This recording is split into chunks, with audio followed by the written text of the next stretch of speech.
Yo creo que muchos ya lo conocen, sin embargo, el padre Federico es misionero, fundador también de la Orden San Elías. Cuéntenos, padre, un poco sobre esa labor que usted desempeña y de la Orden San Elías, por favor. Bueno, yo soy sacerdote misionero, hago expediciones apostólicas en zonas paganas para llevar la Santa Fe Católica, para que los no católicos se hagan católicos. Y a la vez soy profesor en el seminario de la Orden San Elías. La Orden San Elías está aprobada por la Iglesia y es una sociedad de vida apostólica que comenzó en el año 2016. Bueno, que ya tiene mm, unos 10 sacerdotes aproximadamente, y, eh, y varios jóvenes ya seminaristas. La finalidad de la Orden San Elías es la predicación parresíaca. Esto es la predicación con valentía, la predicación con transparencia. Y esta predicación parresíaca la desempeñamos en dos campos apostólicos: el campo de la misión de infieles o misión adyentes, y el campo de la contrarrevolución cultural católica. Magnífico, Bueno, padre. Aquí van a aparecer también las redes en las que pueden tener más información y también de la misión Adyentes. Cuando se habla de las religiones de Oriente o en fin de las religiones, como que en el mundo moderno casi que se dice lo siguiente: uno puede ser musulmán, judío, no sé, pagano, pero no cristiano. Y a la vez los cristianos nos abrogamos el derecho a decir que es la religión verdadera. ¿Cómo es ese choque, padre, entre nosotros decir que es la religión verdadera y, digamos, no sería muy osado para algunos mundanos ser así, el decir que todas las religiones son falsas?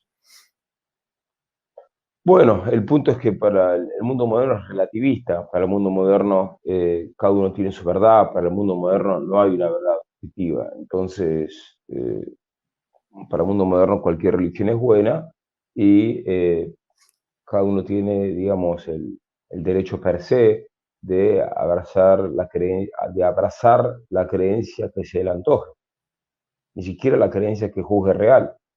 Por eso hoy en día llegamos al extremo de tener personas que se llaman transespecie.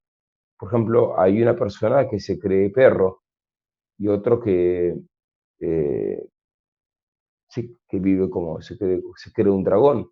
Bueno, y se deforman el rostro. Estamos llegando al extremo del relativismo, al extremo del creer que cada uno tiene su verdad. Es una cosa absurda, es disparatado. La realidad es que la verdad es una sola, y como hay un solo Dios, evidentemente Dios estableció una sola religión para siempre, que es la religión católica. Hay un solo Dios verdadero, una, una sola religión verdadera, un solo Salvador. Por ende, nuestra tarea como católicos es, aunque más no sea por gratitud, por pertenecer a la religión verdadera, es cooperar, hacer algo para que los no católicos conozcan la verdad y sean católicos. Por ende, las demás religiones no tienen de suyo razón de ser. ¿Bien? Eh, per accident pueden tener razón de ser en la medida en que uno no puede ir con una ametralladora y forzarlos a que sean católicos hoy. Hay que hacer una paciente predicación del Evangelio, lo cual lleva milenios, ¿bien? Para que los que no conocen la verdad sean católicos. Pero de suyo, per se, no tienen razón de ser las demás religiones.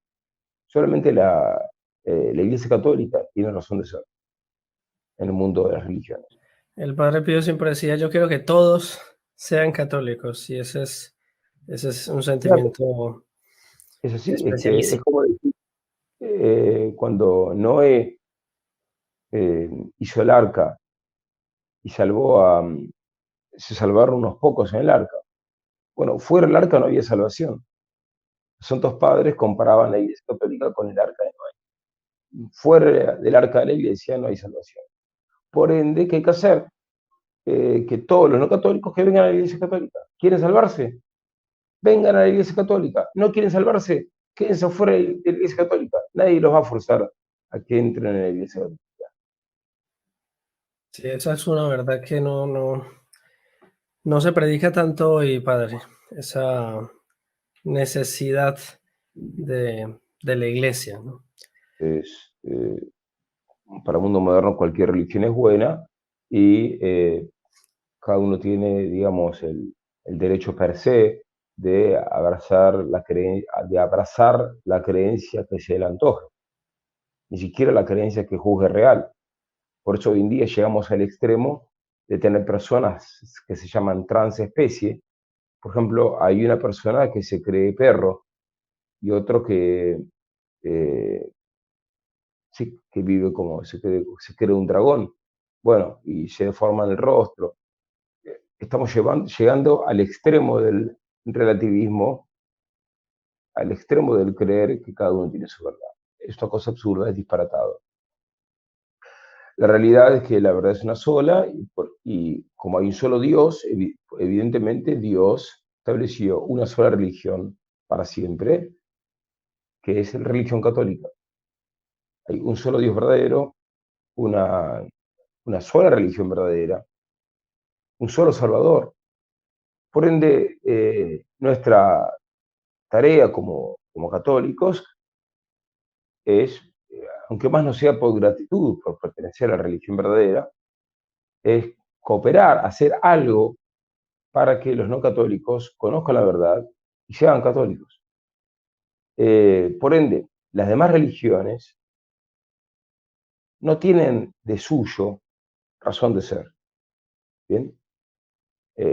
Per accident pueden tener razón de ser en la medida en que uno no puede ir con una ametralladora y forzarlos a que sean católicos hoy. Hay que justamente, hay que hacer una paciente predicación del Evangelio, lo cual lleva milenios, ¿bien? Para que los que no conocen la verdad sean católicos. Pero de suyo, no, de suyo, per se, no tienen razón de ser las demás religiones. Solamente la Iglesia Católica tiene razón de ser en el mundo de las religiones. Magnífico, padre.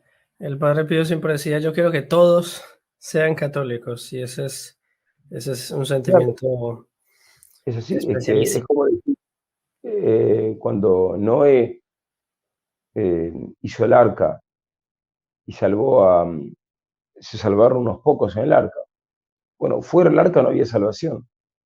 Los santos padres comparaban la Iglesia Católica con el arca de Noé. Fuera del arca de la Iglesia no hay salvación. Por ende, ¿qué hay que hacer? Que todos los no católicos que vengan a la Iglesia Católica. ¿Quieren salvarse? Vengan a la Iglesia Católica. ¿No quieren salvarse? Quédense fuera de la Iglesia Católica. Nadie los va a forzar a que entren en la Iglesia Católica. Sí, esa es una verdad que no se predica tanto hoy, padre, esa necesidad de la iglesia, ¿no? Y Y mirando, aquel, padre, sí, y hago una aclaración, porque uno se preguntará, ¿y qué pasa con aquellos que no conocen la Iglesia Católica? Bueno, exacto. si tienen buena fe, si tienen buena intención, entonces Dios les va a mandar un misionero o un ángel o una revelación para que al menos en el momento que se están muriendo conozcan las verdades necesarias para salvarse. Y si esa alma se salva gracias al influjo sobrenatural de la Iglesia Católica. Por ende, nadie se salva fuera de la Iglesia Católica. Más o menos ese panorama, digamos, in sitio, o sea, ese choque de hinduismo más hacia el lejano oriente, taoísmo, confucianismo, etcétera. Bueno, es difícil resumir eso en un renglón, pero voy a tratar de hacer una exposición sencilla. Tenemos en el Asia, hoy en día, principalmente, eh, son unas pocas religiones mayoritarias, el hinduismo, el budismo. Después tenemos en China, eh, tenemos una mezcla, algo que se llama religión popular, que es una mezcla de confucianismo, taoísmo, también budismo, también tenemos el Islam. Bueno, y minorías cristianas. Después hay religiones menores, como los Sikh, que están en el norte de India, en el estado de Punjab, el jainismo. Bien, estamos hablando de una realidad uniforme. El budismo es ateo, ya sé que con esto ya hay que descartarlo el budismo. En cualquiera de sus formas, el budismo es ateo, sea en su forma zen, que es el budismo japonés, sea en su forma o predominantemente japonés, sea el budismo tibetano, sea el budismo llamado del sur o budismo Theravada, todas las variantes del budismo son ateas. Por ende, estrictamente hablando, no es ni siquiera una religión. Por ende, no merece consideración para aquel que esté buscando cuál es la religión verdadera. Bien. Ahora, después tenemos el hinduismo, pero el nombre hinduismo es un nombre geográfico. Es como que yo diga, menciona un río de Colombia. El Orinoco, por ejemplo. Es como yo diga el orinoquismo. ¿Bien? Entonces, la religión que se profesa, las creencias que se profesan detrás del Orinoco. Bueno, el hinduismo, ¿de dónde viene la palabra? Cuando llegan los ingleses a la India, pero ellos muy prácticos, dijeron, bueno, ¿de qué religión son aquellas personas que no son ni budistas, ni cristianos, ni musulmanes, ni judíos, que están más allá del río Indo? Bueno, los llamamos hinduistas. Estamos hablando de una categorización, digamos, geográfica, pero en la práctica, ¿qué? Son muchos sistemas, ni siquiera sistemas es mucho decir, son distintas creencias idolátricas, ¿bien? Quizás se encuentra alguno de esos grupos monoteístas, podría ser, no me consta, y generalmente son grupos idolátricos con distintos ídolos, con distintas supersticiones, con distintos mitos fundacionales, con distintas convicciones morales. O sea, no conforma una religión como tal. Por eso jamás los hinduistas van a poder conseguir armar un catecismo hinduista. No existe un catecismo hinduista, porque no hay un hinduismo único. Bien. Bueno, entonces con esto ya descartamos el hinduismo como algo poco serio. Bien. Así es. Y el hecho de que sea muy antiguo no implica que sea verdadero o serio. O sea, las supersticiones de los aztecas, antes que lleguen los españoles, de los aztecas, sacrificando miles de personas en honor del sol, por más antiguo que era eso, no implica que fuese relevante o serio. Entonces, con esto descartamos el hinduismo. Ya descartamos el budismo, ya descartamos el hinduismo. Bien. El Islam, ¿qué es el Islam? El Islam es, en buena parte, el Islam es una herejía. Es una herejía. Es una deformación del Antiguo y el Nuevo Testamento. O sea que, como toda herejía, la descartamos. Bien. Después nos queda el confucianismo. Confucianismo viene de Confucio, chino se dice Kongzi. Confucio es como, digamos, es venerado, es idolatrado. Fue un gran sabio chino. Ahora, Confucio nunca quiso ser idolatrado. Por ende, no hay motivo para idolatrar a Confucio. Sería como que los griegos idolatren a Aristóteles, porque escribió la Ética de Nicómaco. Bueno, no tiene sentido. Pero es lo que pasó. Ahora, Confucio fue una persona buena que escribió escritos de ética, ética natural, eh, casi totalmente perfectos, así como la ética aristotélica, ¿no? Eh, por ende, ciertamente que algunos errores tendría, pero estamos hablando de que él no pretendió fundar una religión. Bueno, por ende no tiene sentido un confucianismo. Bueno, hay otras expresiones, llamémoslas religiosas, pero son muy menores, muy minoritarias. Con esto ya cubrimos todo el ámbito de las religiones asiáticas, eh, de las mayoritarias. No sé si respondí tu amplia pregunta. El hinduismo, ¿de dónde viene la palabra? Cuando llegan los ingleses a la India, dice, pero ellos muy prácticos dijeron, bueno, ¿de qué religión son aquellas personas que no son ni budistas, ni cristianos, ni musulmanes, ni judíos, que están más allá del río Indo? Bueno, los llamamos hinduistas. Estamos hablando de una categorización, digamos, geográfica, pero en la práctica, ¿qué? Son muchos sistemas, ni siquiera sistemas es mucho decir, son distintas creencias eh, idolátricas, ¿bien?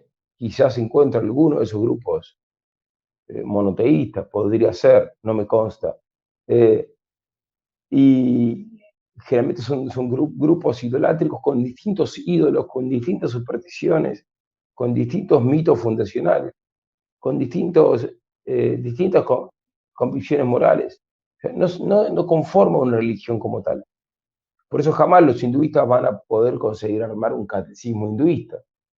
No existe un catecismo hinduista, porque no hay un hinduismo único. Bien, bueno, entonces con eso ya descartamos el hinduismo como algo poco serio. Bien, Así es. y el hecho de que sea muy antiguo no implica que sea verdadero o serio. O sea, las supersticiones de los aztecas, antes que lleguen los españoles, de los aztecas, sacrificando miles de personas en honor del sol, por más antiguo que era eso, no implica que fuese relevante o serio. Entonces, con esto descartamos el hinduismo. Ya descartamos el budismo, ya descartamos el hinduismo. Bien. El Islam, ¿qué es el Islam? El Islam es, en buena parte, el Islam es una herejía. Es una herejía. Es una deformación del Antiguo y el Nuevo Testamento. O sea que, como toda herejía, la descartamos. Bien. Después eh, nos queda el confucianismo. Confucianismo viene de Confucio. Chino se dice Kongzi. Confucio es como, digamos, es venerado, es idolatrado. Fue un gran sabio chino. Ahora, Confucio nunca quiso ser idolatrado. Por ende, no hay motivo para idolatrar a Confucio. Sería como que los griegos idolatren a Aristóteles, porque escribió la Ética de Nicómaco. Bueno, no tiene sentido. Pero es lo que pasó. Ahora, Confucio fue una persona buena que escribió escritos de ética natural, eh, casi totalmente perfectos, así como la ética aristotélica, ¿no? Eh, por ende, ciertamente que algunos errores tendría, pero estamos hablando de que él no pretendió fundar una religión. Bueno, por ende no tiene sentido un confucianismo. Bueno, hay otras expresiones, llamémoslas religiosas, pero son muy menores, muy minoritarias. Con esto ya cubrimos todo el ámbito de las religiones asiáticas, eh, de las mayoritarias. No sé si respondí tu amplia pregunta, Sí, de modo padre. muy resumido. No, sí, es un tema bastante abundante. Hay una, digamos, de esas expresiones, aunque es pequeña, que es el taoísmo, que nos ha llegado con eso del yin yang, ¿no? Como el bien y Sí. el mal en un constante equilibrio. Esa idea Bueno, que hasta se nos metió mucho, padre, ¿cómo es? bueno, más allá de lo que diga el taoísmo, eh, hay algo que se llama gnosticismo, que el gnosticismo, en líneas generales, es el común denominador de lo que se puede llamar el orientalismo, o sea, de las religiones, de las concepciones eh, paganas, asiáticas, orientales, no cristianas, el gnosticismo. Y uno de los puntos del gnosticismo es que el gnosticismo, al fin de cuentas, profesa una, entre otras cosas, profesa una unidad indiferenciada de los contrarios, una unidad indiferenciada de los opuestos. Por ende, se busca estar más allá del bien y del mal, más allá de la verdad y el error, más allá del crimen y la santidad. Entonces, para ellos creen que eso es gran sabiduría, que es gran iluminación, pero bueno, en realidad es una gran aberración. Eh, bien, eh, entonces ellos hablan, uno de los pilares precisamente del gnosticismo es lo que se llama el no dualismo. O sea, si yo hablo de bien y mal como cosas, bueno, de bien y mal, como que hay que evitar el mal y procurar el bien, bueno, para ellos eso es un dualismo. Bien, ellos pretenden estar en un plano no dualista que supera todas las oposiciones. Por ende, entonces el yin y el yang, esto de que hace falta un poco de bien y hace falta un poco de mal, van en esa línea. Se rechaza el rechazo radical del mal. Se procura dialogar con el mal, porque el mal tiene entidad, eh, eh, y no hay un rechazo absoluto del mal. Esto también lo vemos incluso en pensadores eh, modernos, eh, supuestamente católicos, como un monje benedictino, Ansel Grum, que propone, siguiendo a Carl Jung, propone en sus libros, bueno, que uno integre las sombras en su vida.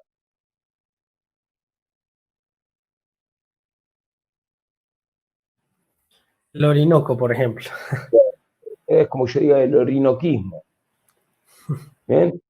Entonces, la religión que se profesa, las creencias que se profesan detrás del Orinoco.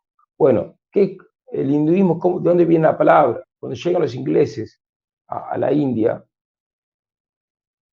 pero ellos muy prácticos dijeron, bueno, ¿de qué religión son aquellas personas que no son ni budistas, ni cristianos, ni musulmanes, ni judíos, que están más allá del río Indo? Bueno, los llamamos hinduistas.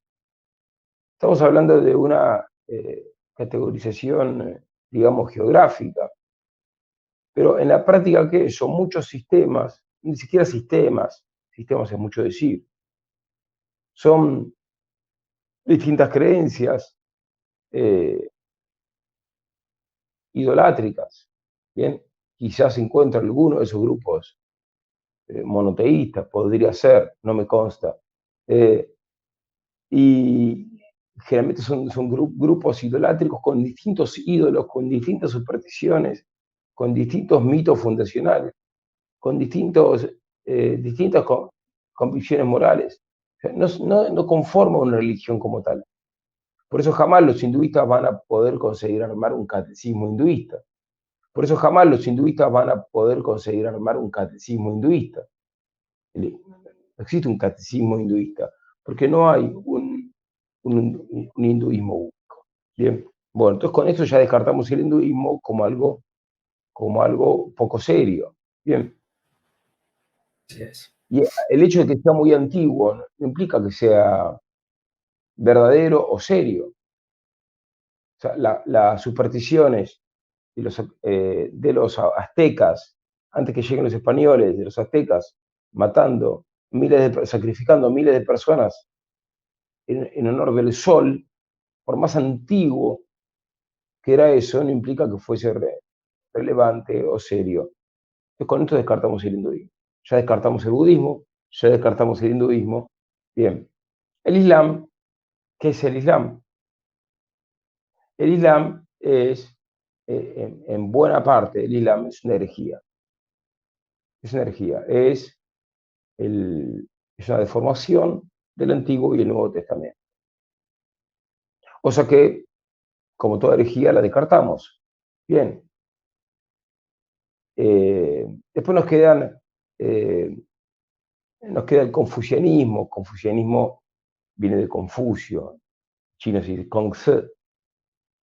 Confucio es como, digamos, es venerado, es idolatrado, fue un gran sabio chino. Ahora, Confucio nunca quiso ser idolatrado, por ende no hay motivo para idolatrar a Confucio. Sería como que los griegos idolatren a Aristóteles, porque escribió la Ética de Nicómaco. Bueno, no tiene sentido. Pero es lo que pasó. Ahora, Confucio fue una persona buena que escribió escritos de ética natural, eh, casi totalmente perfectos, así como la ética aristotélica, ¿no? Eh, por ende, ciertamente que algunos errores tendría, pero estamos hablando de, de que él no pretendió fundar una religión. Bueno, por ende no tiene sentido un confucianismo. Bueno, hay otras expresiones, llamémoslas religiosas, pero son muy menores, muy minoritarias. Con esto ya cubrimos todo el ámbito de las religiones asiáticas, de las mayoritarias. No sé si respondí tu amplia pregunta, Sí, de modo padre. muy resumido. No, sí, es un tema bastante abundante. Hay una, digamos, de esas expresiones, aunque es pequeña, que es el taoísmo, que nos ha llegado con eso del yin yang, ¿no? Como el bien y Sí. el mal en un constante equilibrio. Esa idea Bueno, que hasta se nos metió mucho, padre, ¿cómo es? bueno, más allá de lo que diga el taoísmo, eh, hay algo que se llama gnosticismo, que el gnosticismo, en líneas generales, es el común denominador de lo que se puede llamar el orientalismo, o sea, de las religiones, de las concepciones eh, paganas, asiáticas, orientales, no cristianas, el gnosticismo. Y uno de los puntos del gnosticismo es que el gnosticismo, al fin de cuentas, profesa, entre otras cosas, profesa una unidad indiferente. Hay una, digamos, de esas expresiones, aunque es pequeña, que es el taoísmo, que nos ha llegado con eso del yin yang, ¿no? Como el bien y Sí. el mal en un constante equilibrio. Esa idea Bueno, que hasta se nos metió mucho, padre, ¿cómo es? bueno, más allá de lo que diga el taoísmo, eh, hay algo que se llama gnosticismo, que el gnosticismo, en líneas generales, es el común denominador de lo que se puede llamar el orientalismo, o sea, de las religiones, de las concepciones eh, paganas, asiáticas, orientales, no cristianas, el gnosticismo. Y uno de los puntos del gnosticismo es que el gnosticismo, al fin de cuentas, profesa, entre otras cosas, profesa una unidad indiferenciada de los contrarios, una unidad indiferenciada de los opuestos.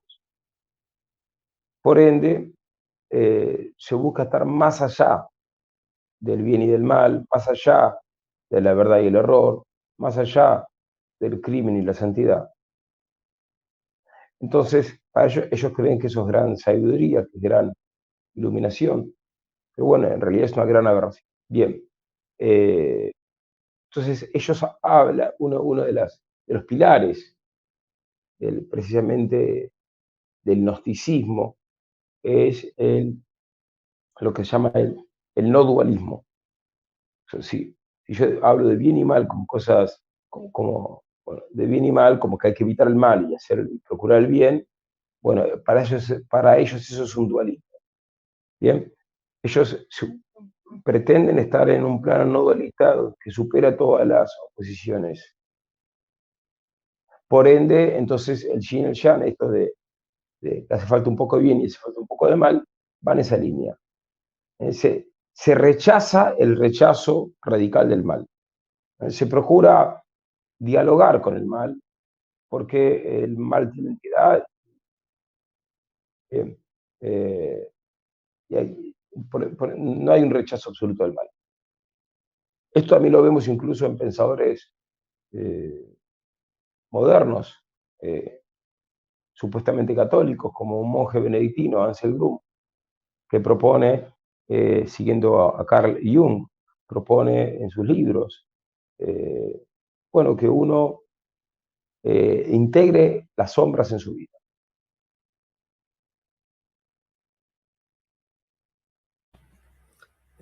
Esa idea, padre, de Carl Jung,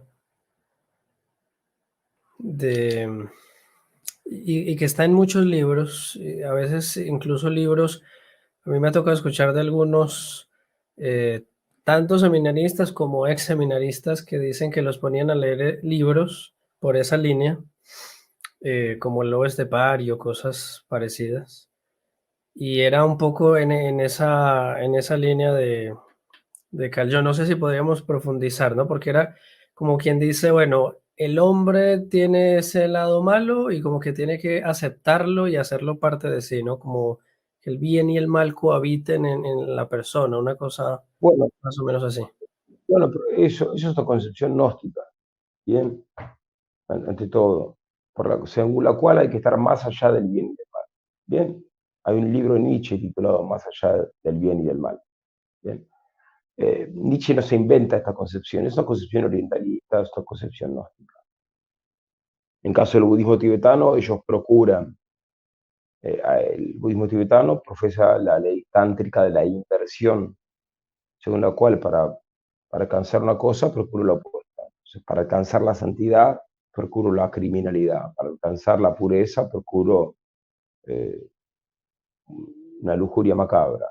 Bueno, en el caso de... Pero entonces el mal, evidentemente, el sentido común ya lo enseña, la ley natural y por supuesto la iglesia, que debemos rechazar el mal moral.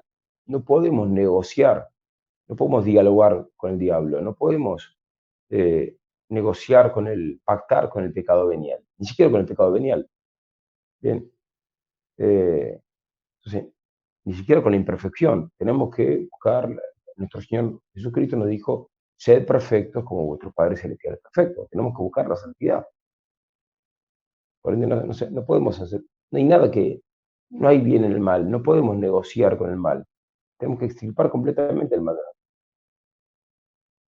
Y por eso los santos decían, es preferible, decía Santo Domingo Sabio, con 10 años de edad, con 9 años, es preferible morir antes que pecar. Y San Juan de la Cruz dirá, es preferible morir y reventar antes que pecar. Esa es la actitud católica, esa es la actitud del sentido común. Y se nos metió por los poros, ¿no? Esas ideas y sobre todo ese error del budismo, ¿no? Que nos llegó por medio del yoga, de los mandalas y de esa concepción de que a veces nos venden el budismo. Claro que es un budismo por la óptica occidental, ¿no? Como una filosofía, como una salida al cristianismo dogmático, pero no, la filosofía budista es, digamos, la solución para Occidente y eso. Y adentrándonos por ahí, padre, esa visión que nosotros tenemos del budismo, ¿cómo nos llegó ¿Y qué tan real es? Bueno, nos llegó a nosotros principalmente el budismo tibetano y también en cierta medida llegó el budismo zen. El budismo zen. En el caso del budismo tibetano llegó, cuando llega a Estados Unidos, por ejemplo, lo trae un monje, Trungpa Rinpoche, que terminó él después muriendo de cirrosis, eh, más o menos a los 50 años. Él manejando borracho chocó y quedó medio discapacitado. Este hombre fundó la principal secta, el principal movimiento budista norteamericano, hace poco, Trungpa Rinpoche. Ahí iban los hippies, porque ahí habían fiestas degeneradas, eh, organizadas por este sujeto. ¿Y por qué las organizaba? Porque profesaba la crazy wisdom, sería como la alegría loca, ¿no? La locura, sí, crazy, una alegría loca. No anda sabiduría loca. Y entonces, y bueno, y después su discípulo, aquel que él dejó, tenía muchos discípulos, pero su heredero, es un hombre que se contagió SIDA por su vida promiscua, era bisexual, y él sabiendo que tenía SIDA, fornica a varios de sus discípulos, entonces contagia SIDA a sus discípulos, a algunos de sus discípulos, uno muere de SIDA, ese sujeto después muere de SIDA, se llama el regente Rich, y todavía hay budistas que consideran que este era un santo, un iluminado, y que contagiarle SIDA a su discípulo en realidad era una obra buena,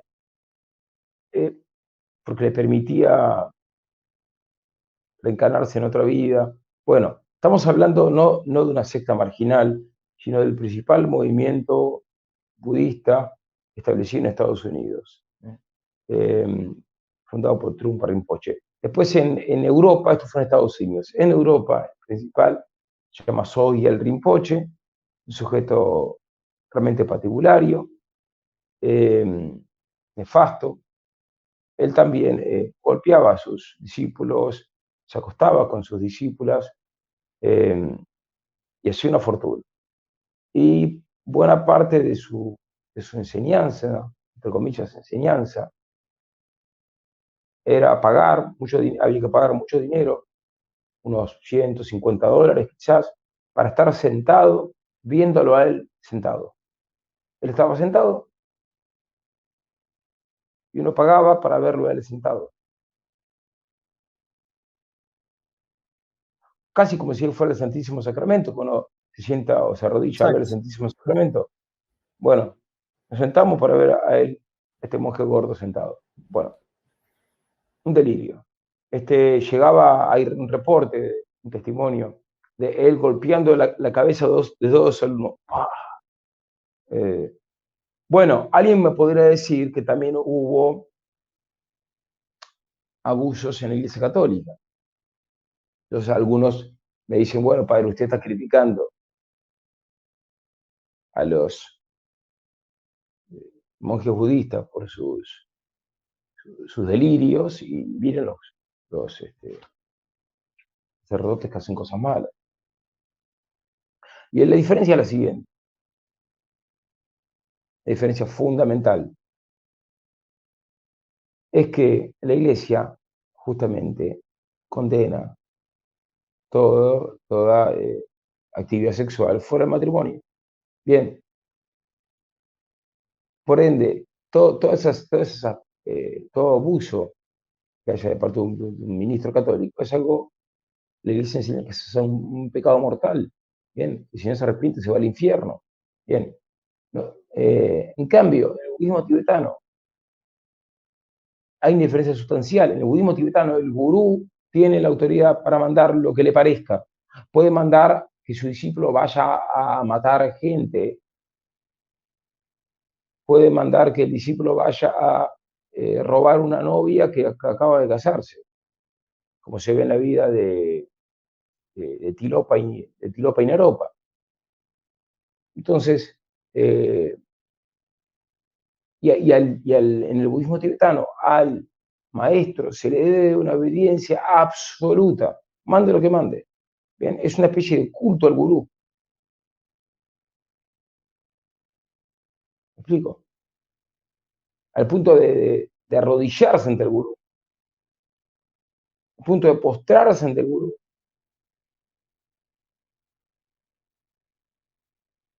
Pasan a ser unas especies de divinidades. En el budismo tibetano, al maestro se le debe una obediencia absoluta, mande lo que mande. Bien, es una especie de culto al gurú. ¿Me explico? Al punto de arrodillarse ante el gurú, al punto de postrarse ante el gurú.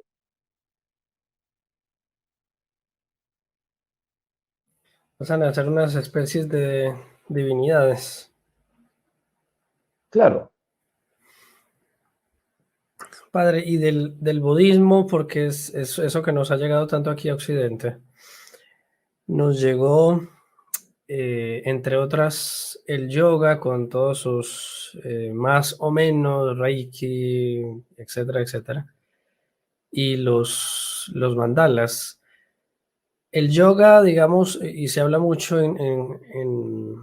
por la nueva era, etcétera, contra el yoga, pero tanto el yoga como los mandalas, padres, ¿qué representan para ellos? O sea, no, para nosotros nos lo venden de una manera, pero en la concepción de ellos, esas prácticas que son.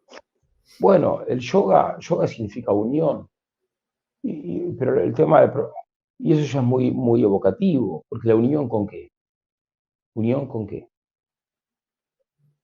Y la realidad es que ellos mismos no van a poder explicar bien unión con qué, pero en líneas generales la tendencia es a que el yogi que practica yoga busca unirse con el todo. ¿Por qué con el todo? Bueno, porque en caso del hinduismo, el todo, si uno generaliza las posiciones hinduistas, bueno, porque el todo es, digamos que es Dios.